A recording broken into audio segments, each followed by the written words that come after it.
রাজধানীর খিলক্ষেতে নববধূকে ধর্ষণের ঘটনায় ৭ জনকে গ্রেফতার করেছে পুলিশ।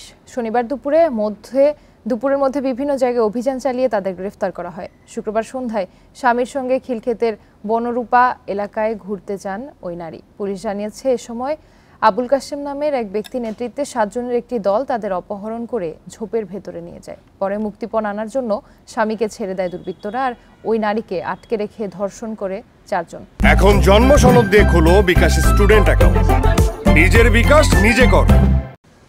এদিকে সেখান থেকে বেরিয়ে জাতীয় জরুরি সেবা নম্বর 999-এ ফোন করে সহায়তা চান স্বামী। পরে পুলিশ গিয়ে ওই নারীকে উদ্ধার করে, তবে তার আগেই পালিয়ে যায় দুর্বৃত্তরা। ভুক্তভোগী নারীকে ঢাকা মেডিকেল কলেজ হাসপাতালের ওয়ান স্টপ ক্রাইসিস সেন্টারে ভর্তি করা হয়েছে।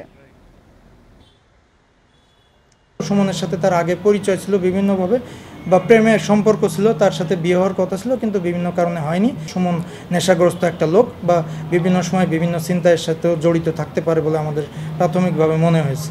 তো এই কারণে তার সাথে হয়তো বিয়ে হয়নি। তার একটা এর কারণে রাগ ছিল।